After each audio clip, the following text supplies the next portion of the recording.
Good evening, ladies and gentlemen. My name is Martin Martinez, and I attend Lakewood High School, which is just down the street.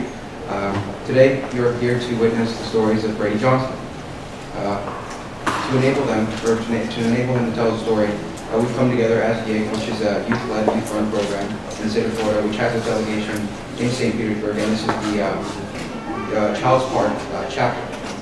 We've been here for about a year, and we've kind of gone through the motions of gig, and I'll go about the major details of gig after the presentation. On your seats, there's question cards. Be sure to feel free to ask questions. You can write your name and any amount of questions you want, and our volunteers will come pick them up, and Mathew will read out the questions after the presentation, towards the end of the presentation. Make sure to turn off all cell phone devices, please, because this is a very important matter that he's going to be talking about today. And for me, I would like to stress the importance of history. I've always loved history, and to have a living piece of history is really a blessing. So please pay him some mind, because what he's talking about is very real and something that's part of our history, and especially American history. And it's a very big part, and it's not that long ago. We have somebody here who has real experiences with it, and he actually knows, and it's engraved in his life. And for him to be able to share that with us, I cannot be more thankful. So yes, I do really urge you to listen to him. And it's a funny thing, history. It's kind of its way of teaching us. It's the world way of teaching us after we've already done something wrong. It's no doubt that segregation was probably one of the worst things in American history. And it's a pleasure that it's not in existence anymore, but it's ignorance not to think that the ties are still, or that are not here anymore. So in this presentation, you will hear his story from the very beginning to what it is now. So I would like to give it to Mathew now, and yeah, welcome to the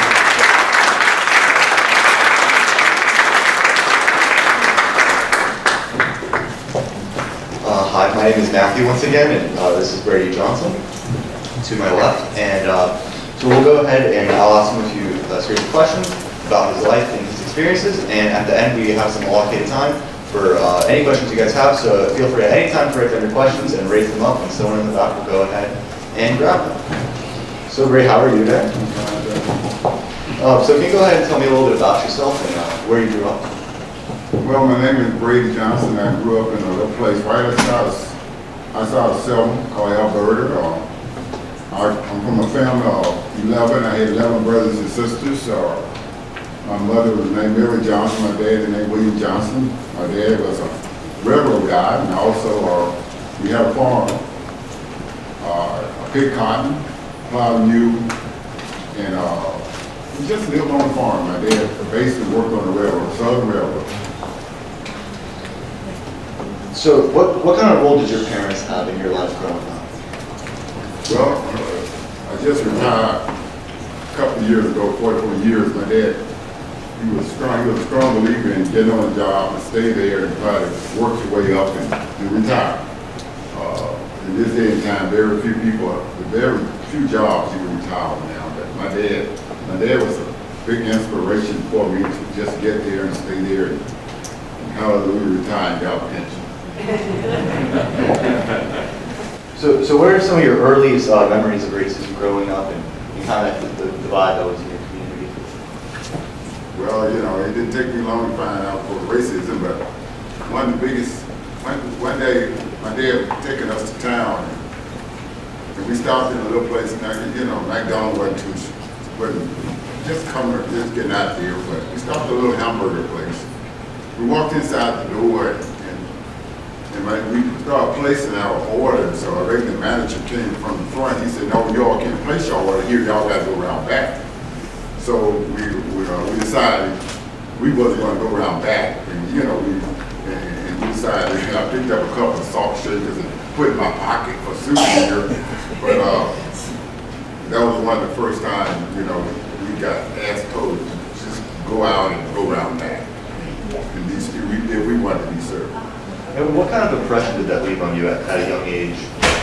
Well, from it, when I was a very young kid, I was that stuff like that wasn't totally new to me.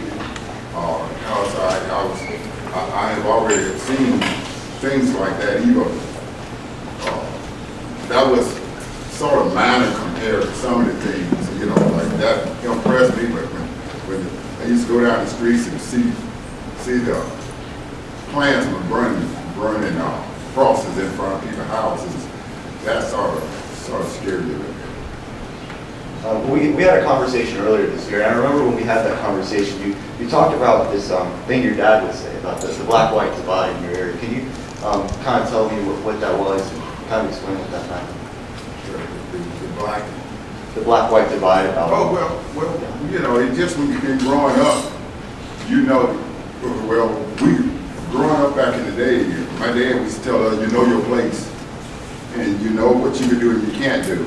But you know one thing about my dad, he didn't try to teach us nothing about racist, or this racist wasn't good, this racist wasn't bad, or he just tried to, you know, he used to tell us get an education and try to work your way up and try to keep your nose clean, stay out of trouble. And but you know, he never put down no race, and he didn't raise us that way. I learned that in raising my kids, I decided, you know, you know, you don't judge people by the color of their skin. I learned that my dad told me that, you know, and judge people by the contents of their character, who they are. So, you know, racism was out there, but it never just made me bitter about different races. And Dr. King really lived by that, by treating people based off the merit of their things. Can you tell me about some of your earliest encounters with Dr. King? Well, we used to go to Selma, and we used to be marching with Dr. King in Selma, Alabama, up Waters Avenue. And in the bus station was right off Waters Avenue, had a white water fountain and colored water fountain. And Dr. King that was just really unacceptable for him.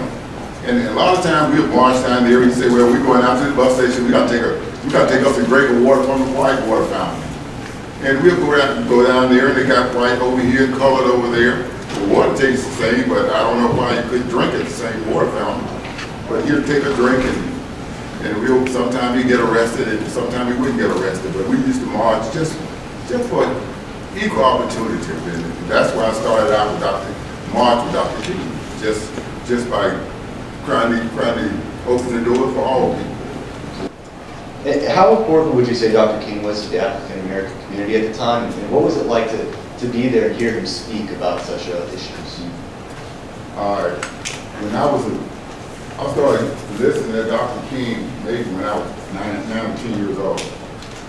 And when Dr. King used to walk into the room, I mean, they had those old-fashioned lights. They just were so hot that you just see it just on his face. He'll walk in, and as young as we were, it was just unbelievable just watch him on stage. You shake people's hand, walk up on stage, and then he had great manners. And although we was 8 or 9 years old, he had our undivided attention. And before he started speaking, it just like electricity was in the air when he walked in.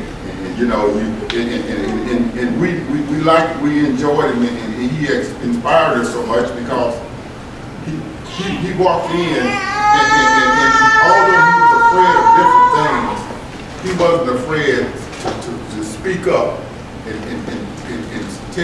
tell what he thought was right and wrong. He would believe in rightness towards all racial people.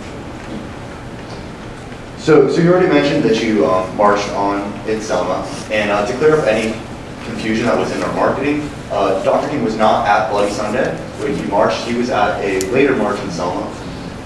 But can you explain your experience marching on Bloody Sunday? Yeah, well, Bloody Sunday was something that we decided to do. Right, Dr. King wasn't there. We decided to do, and I wanted you all know that back in the day, a lot of times, a lot of blacks couldn't even vote. My dad was working on the railroad, Southern Railroad, and you should call it taxation without representation. Although he had to pay taxes, he couldn't go down and vote. So that was one of the reasons people wanted to, walk from Selma to McDonald's. Just one of the reasons, just the right to vote.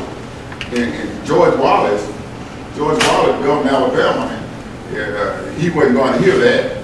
He had said, basically, in order to anybody to march, you're really supposed to get a permit to permit the march.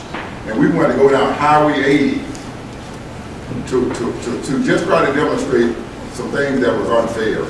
And George Wallace told the state trooper, police department, and just plain old people that just wanted to beat up some people, that we wasn't going to march. And we said, hey, we going to march? And then he said we wasn't going to march. So, and we felt, a lot of us felt that you either die on your feet or continue to live on your knees. We decided we're going to stand up for what's, although the state felt that it wasn't right, we felt that it was right. So we're going to attempt to march.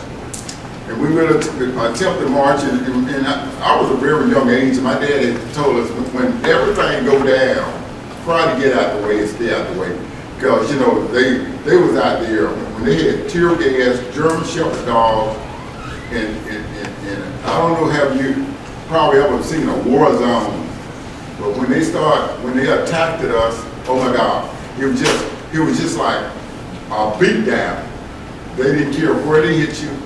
They didn't care nothing about hurting you because, you know, as I got older, people don't put a face on you. They don't care nothing about you. They don't have, he felt that maybe I hit him upside the head. It won't have no feeling. It won't hurt me. But we got beat down, and out that beat down, some came out of it good because the national news media was watching this. And they wasn't watching us saying, well, look at them, they don't supposed to be marching, and look how they fight with the police. We did fight with the police officers, we just got beat down. And when the news media showed this to America, like, these people just getting beat down, and just for the simple reason, one march. And so after we got the beat down, and it came out on the nationwide media that was ridiculous how they did us, and things started changing to a certain degree on that. So would you say you were aware of the importance of that march and the other marches when it was happening, or did you not really appreciate what was going on until later on? Well, you know, sometimes you know that it's right, but you didn't know that people would care that much about, especially back then, about black people getting beat up. Not only blacks, other people for walks of life. And then we started looking at people, you know, was commenting on, say, that's ridiculous. How this country could allow that. And I heard Dr. King said, he had said, you know, in order for America truly to be great, he had to treat all his people right. And America back then wasn't treating all people from all walks of life right. And it got better. It got better. It didn't get right, but it got better. And Dr. King was such an important person to American society in general. So what was it like when you heard that news of his assassination? What was it like? What did you feel at that moment when you heard the news? Well, I was playing basketball outside in the yard. I know exactly the spot I was standing. And I heard my uncle, I was in front of my uncle's house. My uncle was what you call it, we call him a civil rights worker. He was out back then in '68, and after the people started getting right to vote, he'd go out campaigning, trying to get people to sign up to vote. You know, let's vote, and then we can get people in what would sort of look out for us. So my uncle, which he was about 6'7", weighed about 300 pounds, I heard him scream. And when he screamed, he said, blacks back then, they called King, they called him King. He said they done killed King. And he just was screaming. And he wasn't the type to go around screaming. He wasn't that type. So he, you know, after he started screaming, and he was so hurt that he mumbled something that I heard just as clear as day. He said, I just hope God let this guy rise in 3 days. We knew he wasn't going to rise, but we were just so helpless about the situation. And soon after his assassination, you moved down here from Alabama to St. Pete. Can you explain why and the difference between Alabama and St. Petersburg? Yeah. I'm going to get out of Alabama. But I had a little thing. Dr. King got killed, assassinated leading the sanitation strike in Memphis, Tennessee. And in 1968, St. Petersburg was having a sanitation strike here. And they was complaining about some of the same thing that was happening in Memphis, Tennessee. And I was inspired because my sister they just finished Alabama A&M. They gave her a job at Skyview Elementary School. And my sister came down here and she called me about coming. And then she said, they're riding down here to a certain degree. Do you want to come? And I said, well, you know, I sort of like that sanitation department because Dr. King gave his life for it. So I'm thinking about coming down there and maybe get on with the city. And she said, no, you come down there. You ain't work for no sanitation department. I had strong feelings toward work for the sanitation department because I felt Dr. King laid his life down for that department in Memphis, Tennessee. So you said earlier you worked for that sanitation department for over 40 years, right? 44 years. What were some of your experiences with that department, some of the things that went down? Well, in working for that department, my dad always used to tell her anything worth doing right. And I started working for that department, and I think I told you once before now, I've learned that America has came so far, but America still, I would tell some of the guys that I work for, I said, you know, I still can't do, some of my white friends, I said, some of the things here, I still can't do what you do. But some people harp on that. You can use some things to better yourself, to make yourself a better person. But I work for the sanitation department, and I worked there, and I did the best I could be. But you know, I enjoyed it, and I saw the sanitation department grow a lot, and I was happy that I worked there long enough to retire. Can you give one of those examples of when you knew you couldn't do something because of your race that wouldn't allow it? Oh well, think about it. You know, after I got here, back. In the sanitation. Well, I've seen times that guys call in sick, and sometimes that some people got a harder time than others, and you know something. And I don't, you know, some things you have to really put the line on. But I heard someone say, if you don't want somebody to ride your back, keep it straight. I always try to keep my back straight because I didn't want people to ride me, but you know, you see these underlying things, these things not said, and you could go around making big issues out of it, or else you could go on because you're always nothing's going to be perfect.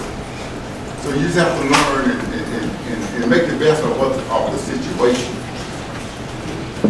What changes have you seen in St. Pete since you moved here to now, just in general? Well, I've seen different, you know, St. Petersburg, well, they ain't got a baseball team, which been the league.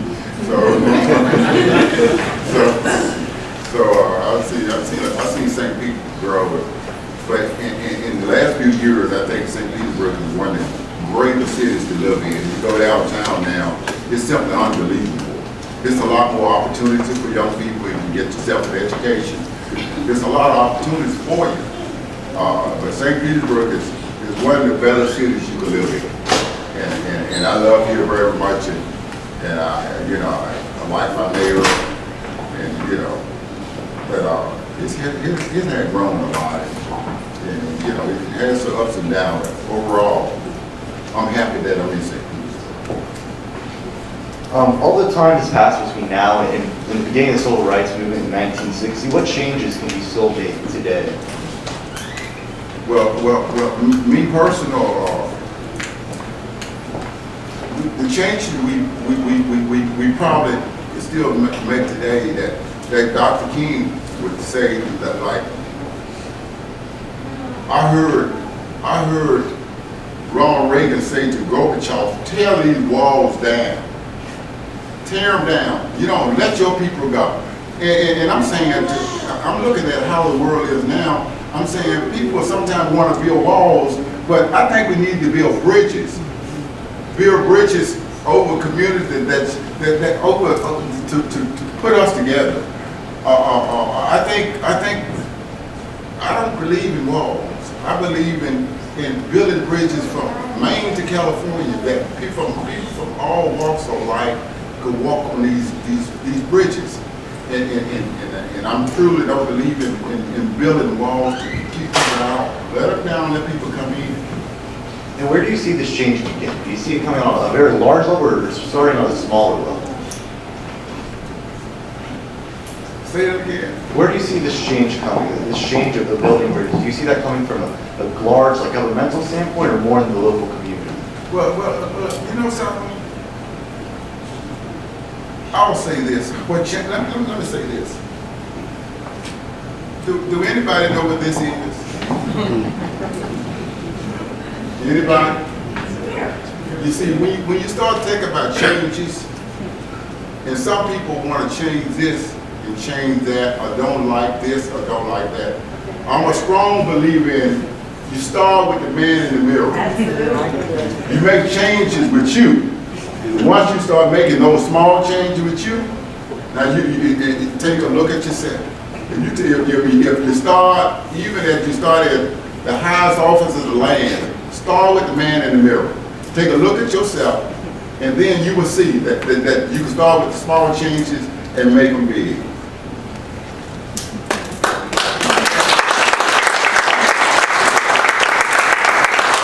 That actually ends our question. Because that's smart.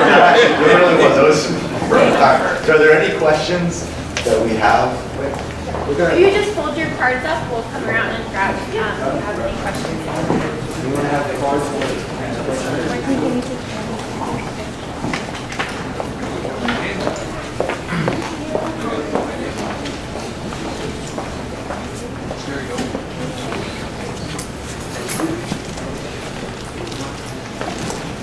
Okay, sir.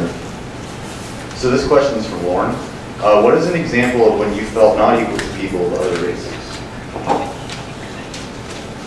Well, you know, I never felt not equal because, believe it or not, I got a lot of faith in myself and I believe in myself. Some people may, I tell people, if you don't like me and like my color, that's your problem, ain't got mine. So I don't feel inferior to no race of people, and no people should feel inferior to me. I don't, you know, I have people treat me different and call me names, but that don't make me feel less of a person. This question comes from Bailey. How does your perception of equality change as you got older? Well, you know, as you get older, you look at things a little different. When the time I was in Bloody Sunday, I look at things, I also discovered that people look at you a little different if they don't know who you are. As you get to know people and try to be the best you can be, overall, American people are great people. And I see the quality of life is getting a lot better as I get to understand things and look at things different. This question comes from Martine. So what are some of the principles of a peaceful protest? Well, you know, that if Dr. King hadn't been a nonviolent person, he wouldn't accomplish very much in life, because what happened, you know, none of the laws were slanted toward helping him. But when you got a person say, well, I'm going down the street and I'm going and drinking this white water fountain, when you said I can't do it, and when you club me upside the head, I turn around and just stare you down, and instead of swinging on you, I think you could accomplish a lot more by being peaceful, because once you start getting violent, you know, they could lock you up in jail for a long time, even if they got all kind of laws for a person out doing violent stuff. But although they can lock you up for doing peaceful march, but they can't keep you for so long. But you get out there being violent, they can throw the book at you from all ways. This question comes from Anna. When did you first realize what racism was? Well, I tell you, I was when I was, like I said, when I was in that little restaurant, and they asked us to go out simply because we was black. That was right at home with me. That's what looking at it on television. That was looking at it at the door. That was affected me dearly. That I just want a hamburger and got the money to buy. They asked me to just leave. We don't want your business here because you're the wrong color. And from the last round, the last one from the first round of questions, based on your observations, what do we still need to do to improve race relations? Well, like I said, we need to start with the man in the mirror. If you start with yourself, it makes a big difference. Once you start with yourself, by some people don't like certain type of religion, and some people, well, if it's not my religion, it ain't right. If it's not in my neighborhood, it's not right. I just believe, you know, if you get out of the box and do different things, you know, it'll be different.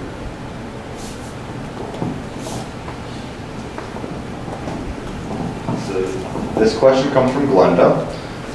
What are proactive steps we can take as a community to bring an end to racism? Well,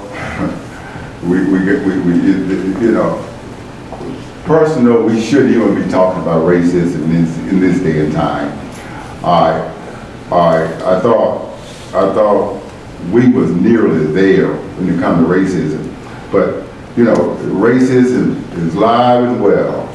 And I was telling a gentleman that I thought racism was being stamped out, but it starts at home. I had two young men a couple of months ago called me every name that they called me in Alabama in the 60s.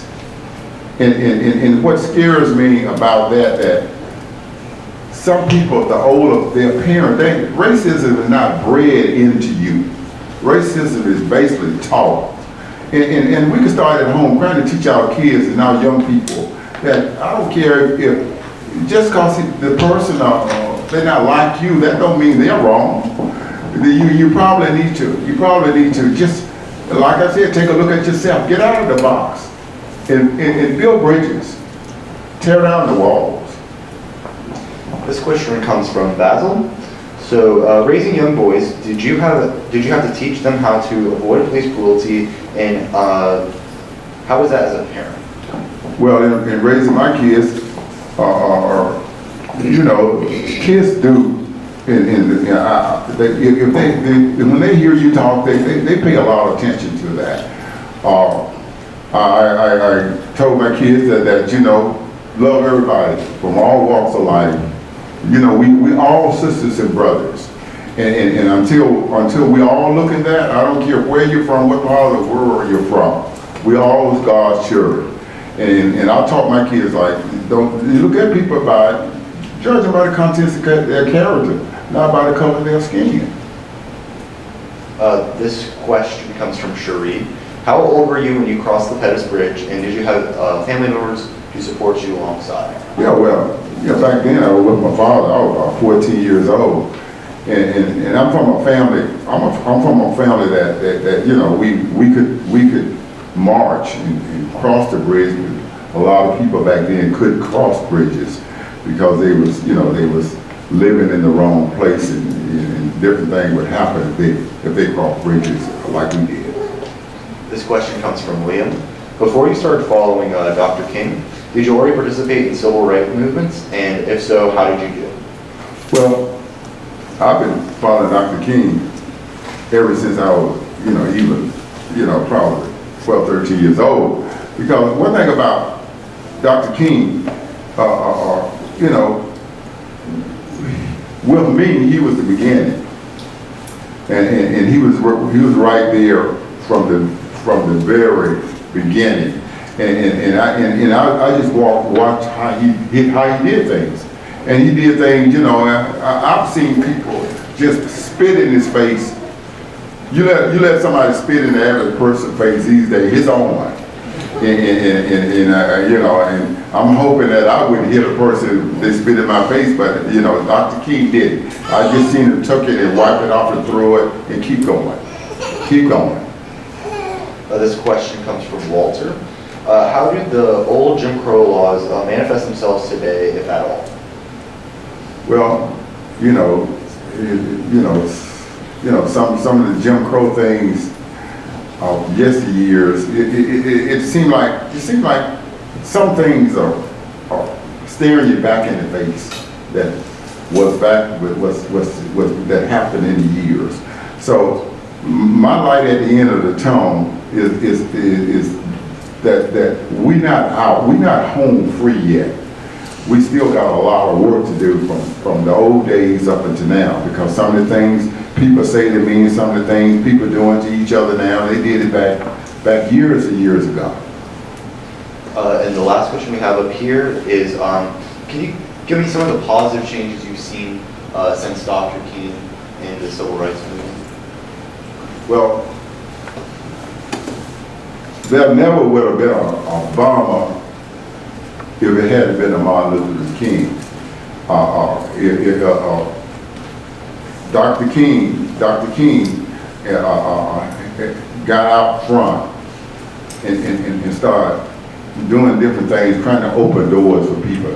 If a lot of people, if you don't know that, if Dr. King hadn't been on earth today, Obama would have never been president. In this day and time, Dr. King was a pioneer. And although if you talk to Obama today, he would say Dr. King opened up all kind of doors for him. Without him, Dr. King wouldn't have been no Obama. And that was the highest officer of the land. So are there any other questions that are out there?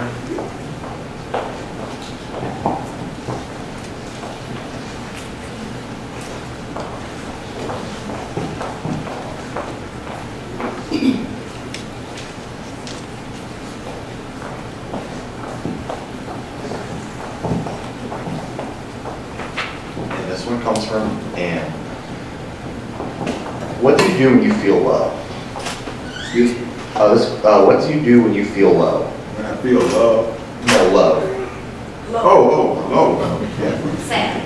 Oh, I got you.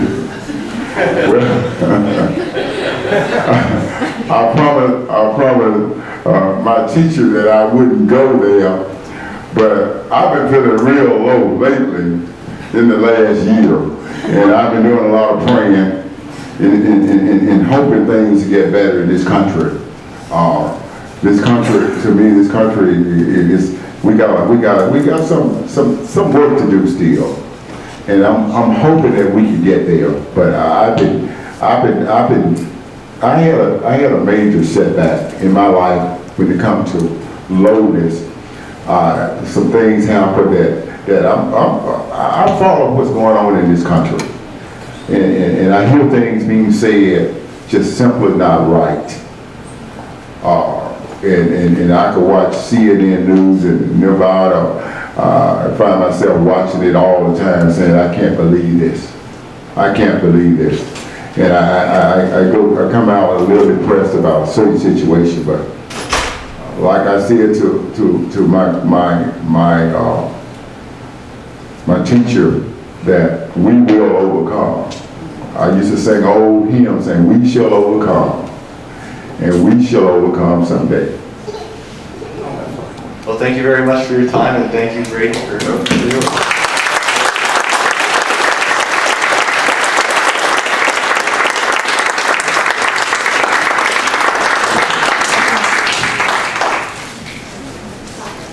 Thank you all very much for coming. Thank you, Matthew, and once again, another round of applause for Brady.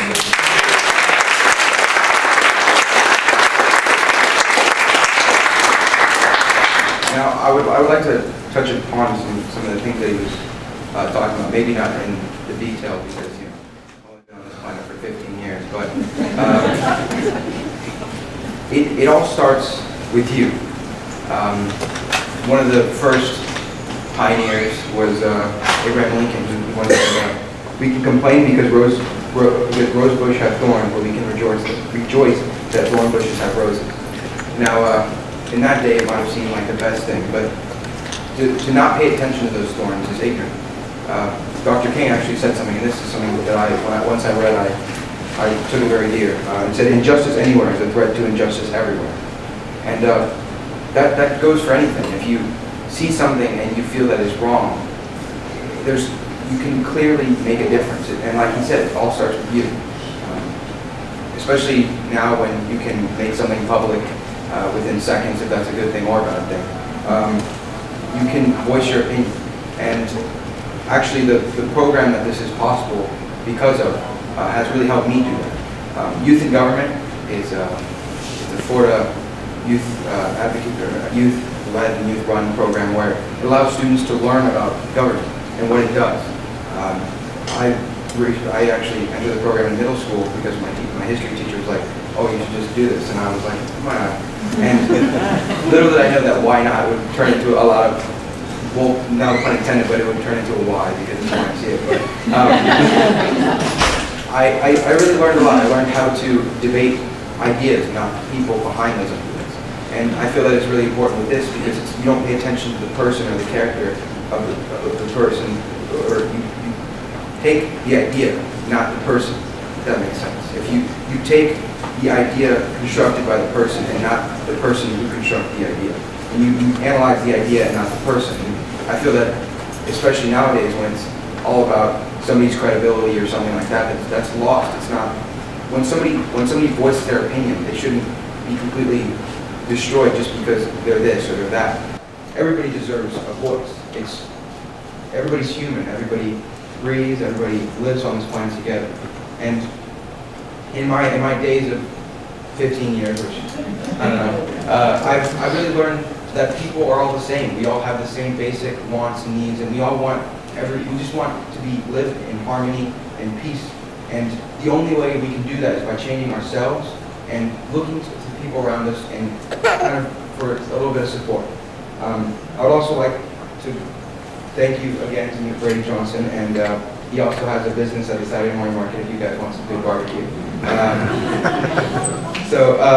If you want any information on Yates, and I'll keep going on my personal experiences, but anybody who has asked me about Yates pins, and actually we recently came back from State Assembly, which is where we're actually able to present the bills that we have worked on the entire year, and it's a very eye-opening experience because you get to meet kids from all over the state of Florida.